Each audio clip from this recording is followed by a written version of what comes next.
Today I'm really excited to talk with Anne Kreamer, the author of It's Always Personal. And I love her book because it's about emotions in the workplace.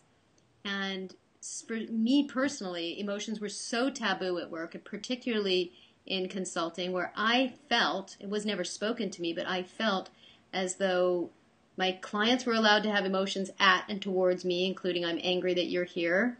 And I was supposed to remain neutral and just thank you, thank you, thank you. And it was very, very difficult, and it took a real toll on me. And I felt like it was not okay for me to show up fully. And so now that I've done a lot of my own study of emotions and psychology, finding Anne's book was just an absolute excitement to me to read it. It's one of the books I've read the fastest this year, just zoomed through, eating it up, including her personal story. So I'm excited to welcome you, Anne. Thanks so much for spending some time together. Hi, thank you. Yeah, so I'm first curious, what in the world motivated you to write this book?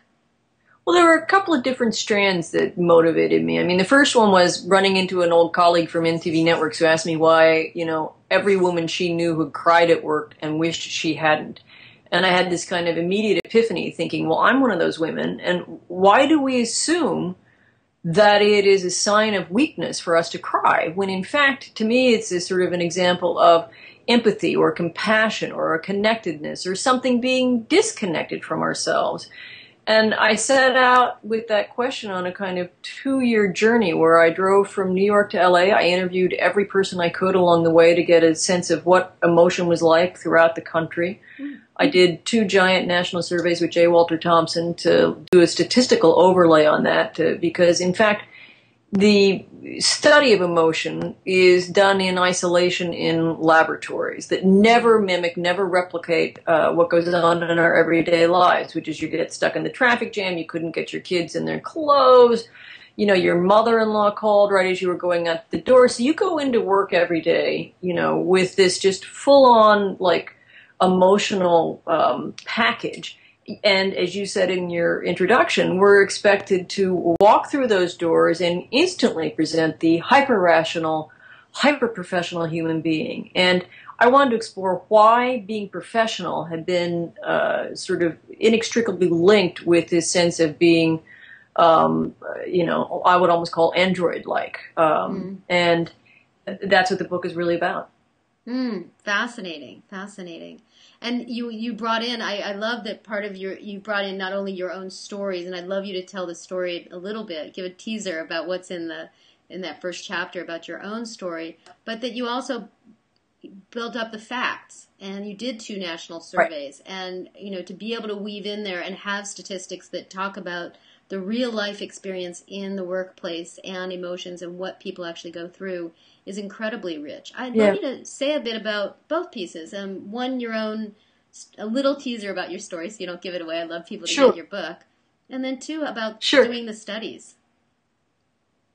Yeah, well, I mean, one of the other things that I began to realize is that I wondered whether there were actual gender differences behind how we deal and process emotion. I mean, we've sort of grown up on the men are from Mars and women are from Venus, but I wanted to get into the kind of the scientific underlay behind that. Mm-hmm. And we're so blessed that, really since the 2000s, functional magnetic resonance imaging machines have let us look at real brains in working environments. And that actually began to sort of intersect with a lot of the research that I found, because a lot of women, 41% of the women that I interviewed had cried during the last year, 9% of men had cried, which actually to me was actually higher than I would have expected, because for a man to admit it, I have to assume that something like probably 20% have actually had cried.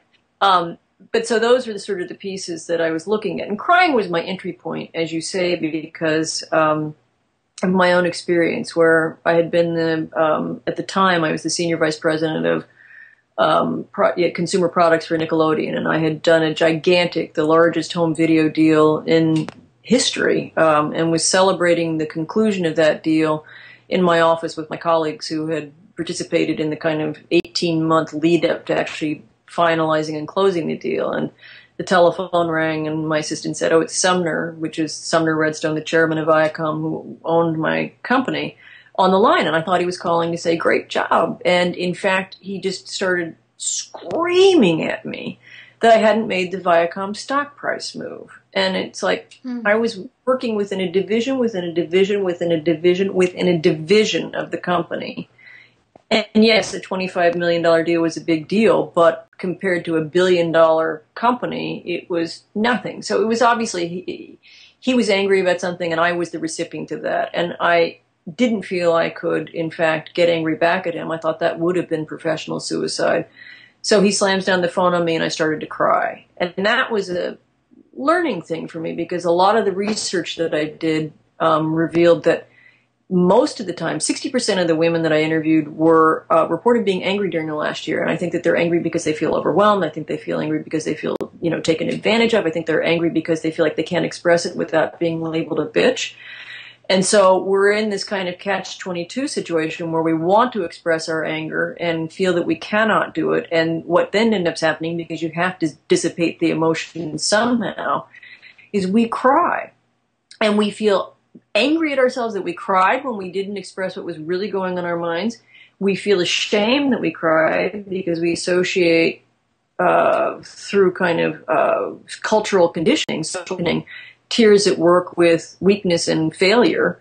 And so it's this vicious, vicious cycle that women get involved in, which my research found actually isn't true. One of the most interesting things I discovered is that people at all levels of management reported that so you can be a CEO, and in fact, many of the CEOs who do show emotion, who do show tears, are viewed as more empathetic and more human and have better responses from their employees than people who don't show that. And in fact, men who viewed women crying were not that judgmental about them. They just sort of thought, well, that it happens occasionally. We all get overwhelmed, and this is no big deal. It was women who were the harshest critics of other women behind the subject of crying and anger. And that was this just big light bulb for me, because I thought, wow, we're over 50% of the workforce for the first time in American history. Why are we not stepping back and saying, we're all doing 29 jobs, we're all going to be working for the rest of our lives. Why are we so critical of each other? Let's lose that baggage from the last 40 years. We won the war. We're here. Women are now the people who are graduating from college, and 60% from graduate school, 60%.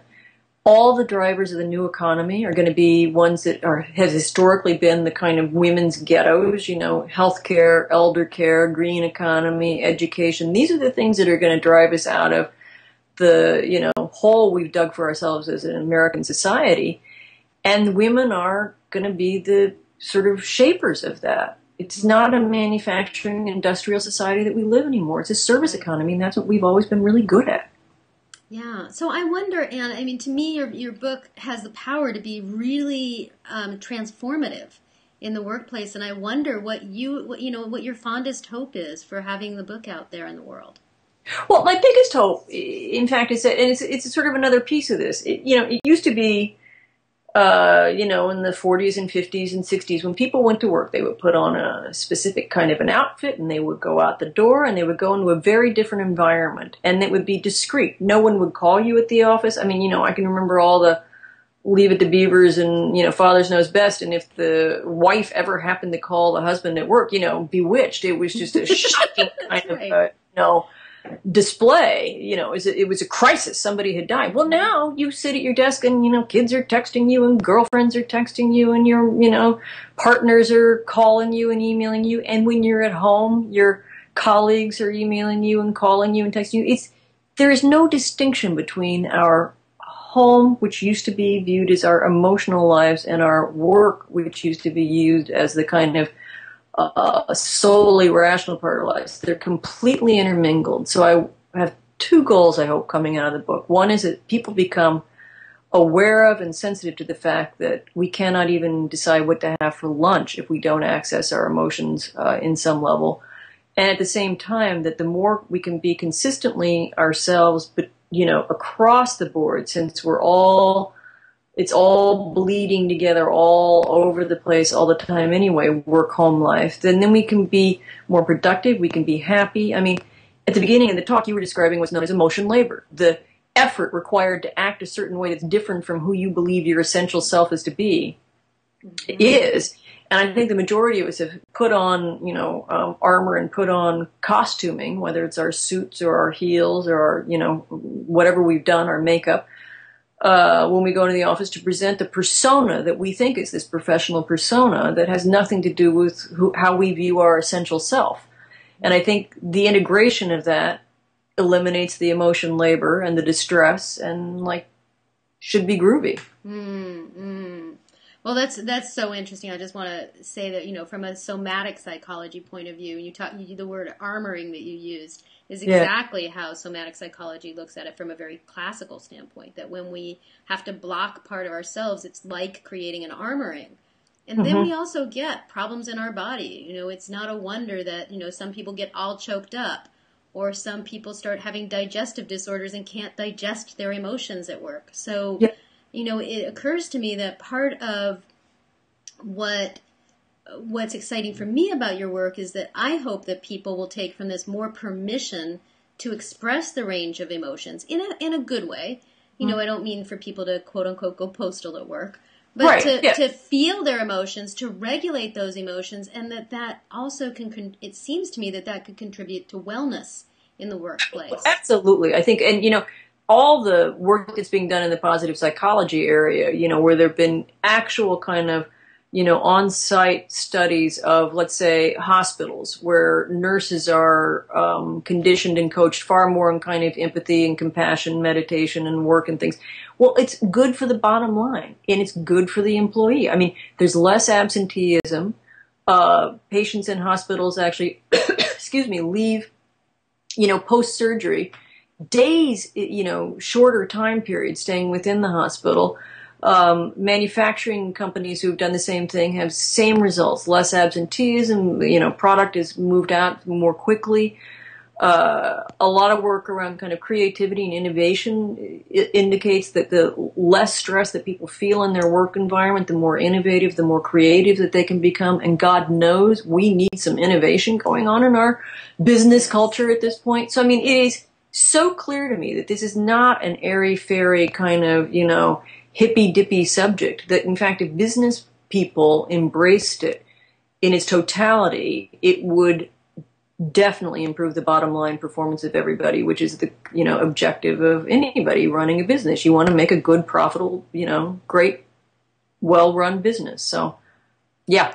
I think that's really important. I have one more question, and if it's a tough one, but it occurs to me, I wonder if you had a few minutes alone with a CEO and you really wanted to get your point across and help to be able to transform that workplace in a positive way, what might you say to that man or woman? Right. I mean, I would do it in two ways, probably. I would think, and I've been doing a lot of talking with people in the HR field, as you might well imagine, and I think that executive coaching happens only for the people who are in the top levels of management. And I think actually a lot of the people who need it the most are entry-level people. And I've created something I'm now calling the Lunch Hour Book Club, where I'm going into organizations during the lunch hour and with their junior staff people having a conversation about this. And I tell you, the amount of question that comes out of that, they're like, I had no idea the neurobiological differences from this. I had no idea that it would be possible to do this. This is so kind of liberating. I think it kind of infuses their organizations from a ground level up, particularly when everybody is freaking out about, getting out of colleges. There aren't jobs. We're all terrified we're going to lose our jobs. So it's a way to sort of do employee development on a level that isn't just about executives, doing active listening, which I just think has become this kind of catch-all thing that drives me crazy because it's an excuse for, well, so what I hear you saying, Susan, and I still don't think they're listening, Right. So I would say invest in junior levels within your operation, make a sense of an active and dynamic organization. You could bring in other people to talk. It's not an expensive thing to do. Create a learning environment. Obviously be aware of the fact, like when my parents were both dying of cancer, I didn't know how to talk to management to say, I might be called away at, no notice whatsoever. And I need your help figuring out how to manage that. We don't believe that there's any sort of structure or process within organizations to help us deal with the reality of sandwich generation people who have, elderly parents and young kids and everything that's going on. So if I were talking to a CEO, I'd say, invest in all this and the rest will take care of itself, which I actually genuinely think is true. Mm-hmm. Beautiful. Wow. Well, thank you, Anna. It's been a total pleasure to talk to you, and your insights and also your real care and concern and compassion and empathy about this topic. I think it's really important, and I certainly deeply enjoy your book. Thank you. Thank you very much. It was a real pleasure to get to know you too.